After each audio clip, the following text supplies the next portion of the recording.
Ce qui se révèle dans un satsang, c'est toi-même. Parce qu'un satsang, ça signifie, en sanskrit, rassemblement autour de la vérité, on pourrait dire. Mais de la vérité que nous sommes déjà, qui est déjà à l'intérieur et que tu pressens déjà. Donc on partage ça. On partage cette extraordinaire possibilité de voir que ce pourquoi nous nous sommes pris si longtemps, ce pourquoi nous nous prenons habituellement, à savoir une entité limitée, une personne, la croyance d'être au contrôle de sa vie, la croyance d'être l'auteur des pensées, l'auteur des actes, d'être une conscience qui est enfermée dans un corps, une conscience limitée, séparée des autres consciences. Que toutes ces croyances finalement sont erronées. C'est la possibilité de réaliser dans un satsang que tout ce que nous tenions pour vrai n'est lié qu'en fait à une perspective duelle, un ensemble de croyances auxquelles on a adhéré, on ne pouvait pas faire autrement. Et la croyance de base qui génère toutes ces croyances, qui les tient ensemble, c'est la croyance d'être une personne séparée, voilà, d'être limitée. Que ce qui est conscient en nous, finalement, est lié au corps, au cerveau, à une durée de vie limitée. Et donc ça génère la souffrance, et puis ça génère le conflit aussi avec les autres. Et on voit ce que ça a donné. En même temps, il y a un niveau de conscience qui a été perdu au passage. Quand on parle qu'on est nature de Bouddha et qu'on a l'impression de perdre ou d'être enfermé dans une illusion, il y a quand même qu'au niveau illusoire, le niveau vibratoire n'est pas le même que quand l'être est bien éveillé. Donc, moi, comme on parle de la musique, il y a une notion de hauteur de gamme. Et je crois que quand on dit que ça valide quelque chose que je suis plus depuis longtemps, mais je me dis c'est que l'on fout, etc., on est trop heureux d'entendre un discours qui flatte notre oreille quelque part. Mais en même temps, ça a l'air tellement évident que les maîtres en parlent et tout, que j'ai dit bon, il faut bien se mettre face à la réalité, donc, qui est la chose la plus importante, mais de dire, est-ce que mon niveau vibratoire d'être illusionné laisse transparaître mes intuitions les plus lumineuses, on va dire. Alors généralement, non, oui. Généralement, quand... Moi, les intuitions spirituelles que j'ai, elles sont plutôt lumineuses. Oui, mais elles arrivent justement quand il n'y a pas d'adhésion à une croyance particulière, quand il n'y a pas d'identification Tout à fait, oui. Au fait d'être quelqu'un. C'est justement quand l'illusion d'être quelqu'un qui a des convictions, qui a des choses à défendre, qui a des choses à affirmer, qui a des choses à réaliser, quand tout ça disparaît, c'est là que tout d'un coup les intuitions s'invitent. C'est là que les grandes œuvres s'écrivent, ou les petites œuvres, les petits gestes magiques du quotidien. Au moment où on est absent, Oui. que s'invite justement la créativité, toutes ces intuitions.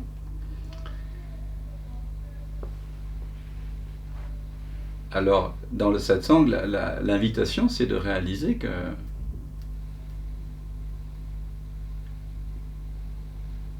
que nous avons toujours été cela, cette ouverture.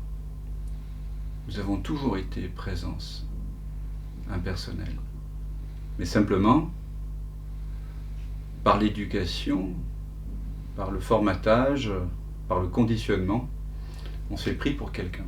On s'est enfermé dans l'illusion d'être quelqu'un.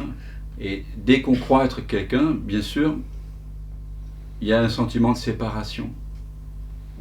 Et donc une souffrance qui n'est pas forcément criante, mais qui est là. Il y a comme une sensation de manque qui est là. Et je pense qu'on pourrait tous être d'accord pour dire que les plus beaux moments de notre vie, ça a toujours été vécu quand on s'est oublié soi-même, en fait. Quand on était tellement présent à un paysage, à un autre être, à une musique, à une caresse, à un visage, à un décor, à un son, qu'on a éprouvé à nouveau ce sentiment d'unité, hein, qui est notre vraie nature. Saint François disait il faut s'oublier soi-même pour se trouver soi-même. Il a tout dit. Ouais. C'était aussi Saint Augustin qui disait je t'ai cherché longtemps au dehors, alors que vérité, alors que tu étais au dedans.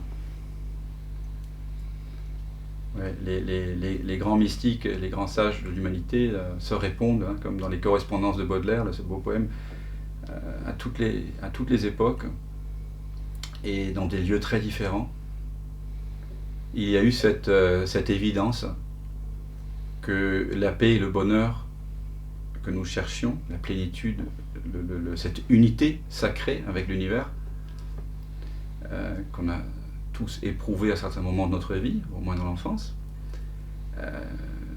était en fait notre droit de naissance, notre vraie nature.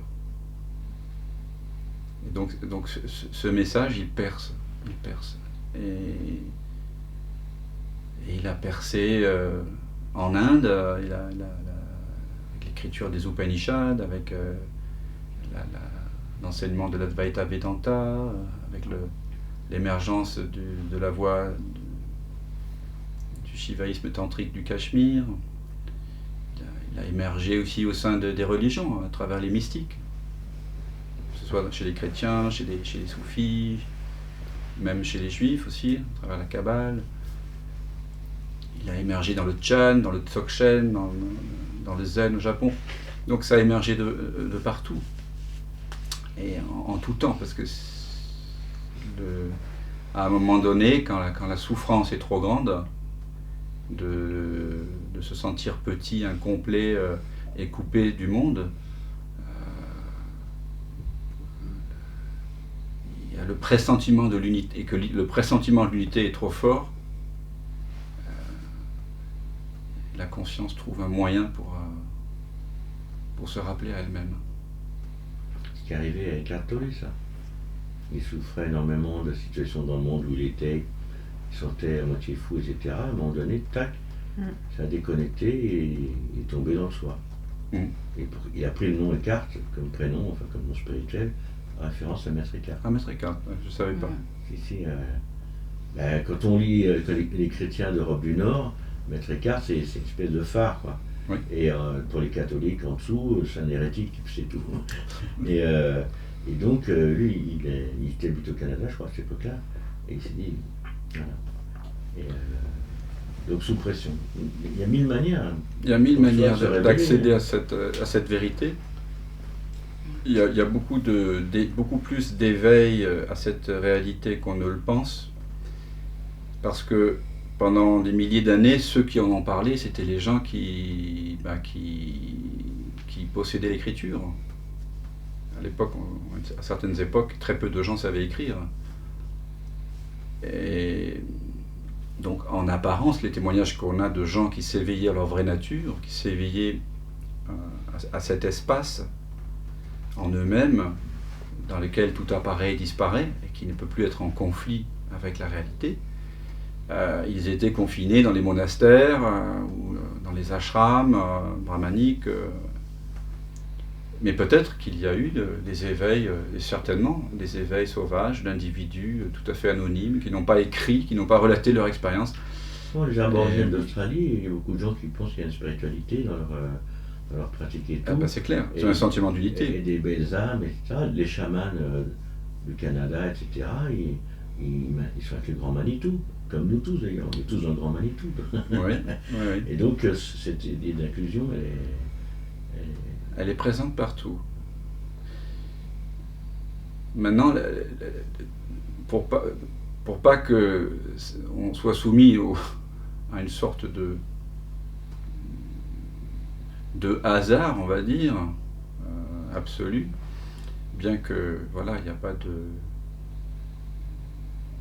En même temps, il n'y a pas de voie de prédilection pour y accéder, mais quand même, on a estimé au cours de l'histoire qu'il était possible de pointer vers cet espace. On a du coup créé des outils d'investigation, ou des outils pour retourner vers cet espace, que nous sommes déjà. Et le principal outil, c'est le retournement de l'attention vers la source de l'attention. C'est ce qui traverse tous les écrits de tous les gens qui invitent à la découverte de qui nous sommes déjà. C'est le retournement de la conscience sur elle-même, en fait. C'est-à-dire qu'en général, nous avons, dans l'état de rêve, dans l'état de conscience habituelle et duelle, nous avons l'attention qui est en permanence tournée vers les objets, vers ce qu'on appelle les perceptions. Et dans perception, je classe tout ce qui est perceptible en fait. Donc ce qui est perceptible par les 5 sens, plus la pensée. Et les émotions qui seraient un mix de sensations et de pensées. Donc toute l'expérience humaine est constituée invariablement de ces 6 perceptions. La pensée, l'odorat, l'ouïe, la vue, la sensation et le goût. Ça, c'est ce avec quoi on a affaire durant toute une vie humaine. Et le truc, c'est qu'on est tellement habitué à simplement être conscient des perceptions, à se chercher aussi au travers des expériences, au travers des perceptions, qu'on a oublié l'endroit d'où part la perception. Et le satsang, c'est un lieu sans lieu, dans lequel on se rappelle à ceux qui en nous perçoivent. Le percepteur, tu veux dire ? Ceux qui en nous perçoivent. C'est ça, c'est un rappel en fait. C'est un rappel. Donc la vérité dont on parle ici, évidemment, c'est pas une vérité que quelqu'un détient. C'est d'ailleurs, quand le quelqu'un est là, cette vérité est assez pudique. Elle montre pas trop son bout du nez. Elle vient seulement dans l'absence de la personne.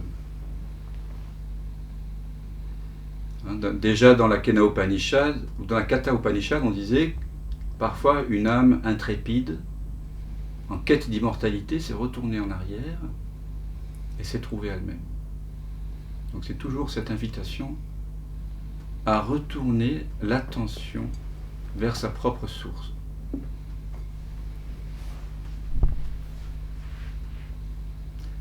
Alors c'est ce que j'ai envie de vous proposer. Est-ce qu'on pourrait dire, comme on fait un avec la forêt ou avec la nature ou avec quoi que ce soit, c'est faire un avec soi-même?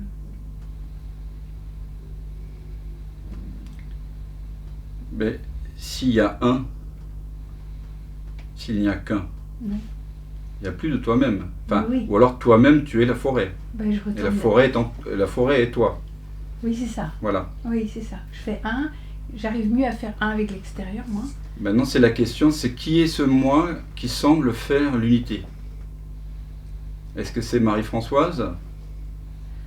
Tu vois ce que je veux dire? Oui, je commence déjà à faire un avec moi-même et ça s'ouvre. Voilà, exactement. Il y a C'est un pour ça mouvement. que pour découvrir l'unité Mm. avec le tout, pour découvrir que tout est une expression de moi, Mm. l'invitation, en tout cas la mienne, c'est de retourner d'abord l'attention en nous-mêmes pour nous détacher complètement de cette identification exclusive qu'on a à cause de notre éducation au corps et au mental. Tant que nous sommes identifiés à une perception quelconque, et en général on est plutôt identifié à un corps et un mental qu'à une table ou un arbre, hein.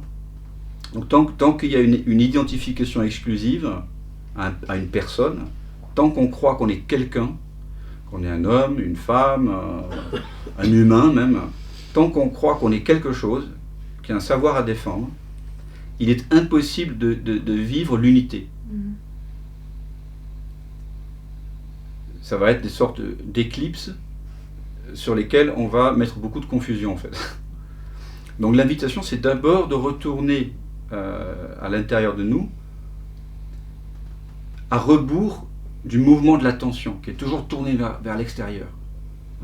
La flèche de l'attention est toujours tournée vers les objets. Mais la communion, elle peut être intérieure.